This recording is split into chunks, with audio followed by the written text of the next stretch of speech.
வருஷங்களுக்கு மேல ஆட்சி கட்டல இல்ல. இவனுக்கு அழிச்சாட்டியும் தாங்க முடியல. காங்கிரஸ் பேரியக்க தவிர புரட்சியும் தியாகமும் பண்றதுக்கு வேற கட்சியோ வேற இயக்கங்களோ நாட்டில் இல்ல.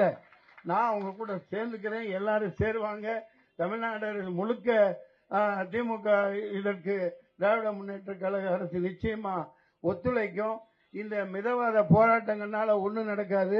இந்த 100 நாள் வேலை வாய்ப்பு திட்டம் 150 நாள் ஆக்கப்படும். மீண்டும் மகாத்மா காந்தி பேரிலே தான் இது இயங்கும். அதுல எந்தவித இதுவும் இல்ல. ஐயா சொன்ன மாதிரி கூப்பிடுங்க. நானும் 100 பேரோட தனி பிளைட் போயிட்டீங்க. விஜய் தான் தனி பிளைட்ல போவாரா? நமக்கு போக முடியாதா?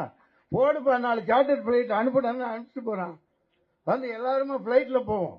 என்ன மேடம், பிளைட்ல போய் மோதி எங்க அது தப்பிச்சு ஓடி இருக்கக்கூடாது வெளிநாட்டுக்கு. இதே கடப்பாறையை கொண்டு அவங்க ஆட்சி, அவங்க அதிகாரம், அவங்க திமிரு. ஏன்னா எல்லா நிலையிலையும் மக்கள் விரோதம், எல்லா நிலையிலையும் மதவெறி. செல்வ பெருந்தகை மிகப்பெரிய புரட்சியாளன், பயங்கரமான எதிரி, திரும்பி எந்திரிச்சு அடிக்கக்கூடிய சரியான தலைவன்.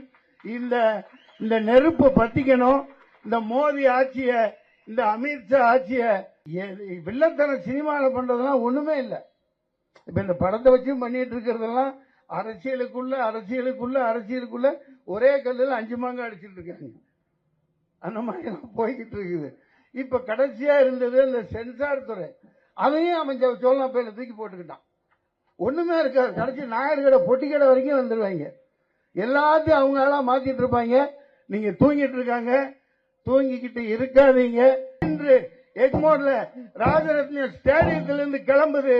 இவனுங்களை தோல் உரிக்கணும். மகாத்மா காந்தியை தொடர்றதுக்கு என்னைக்குமே நினைக்க கூடாது. இவனுங்களை திகார் ஜெயில பாதி போடணும். பத்தாட்டி பாளையங்கோட்டையை கொண்டு வரணும், வேலூர் ஜெயிலுக்கு கொண்டு வரணும். ஏன்னா 12 வருஷம் ஜெயில இருந்தவர் ஜவஹர்லால் நேரு. மோடி ஏதாவது ஜெயிலுக்கு போயிருக்காரா? அவரு டீயே ஆப்தன் இல்ல. டீ ஆப்தன் தான் சொல்லிக்கிட்டாரு. அங்க போய் பார்த்தா ஸ்டேஷனே இல்லையா. பெரிய கொடுமை. படிக்காத தற்குறி ஜெய்சா பையன் கிரிக்கெட் ஆணையம் மிகப்பெரிய இதுக்கு தலைவராக இருந்து 8 லட்சம் கோடி சுட்டிட்டாப்ல. அந்த ஆளுக்கு பேட்டு பிடிக்க தெரியல. வீடியோ பார்த்துருப்பீங்க. அப்படி அடிக்கிறாரு, அவரே உருண்டு விழுறாரு. இந்த கொடுமை தாங்க முடியல.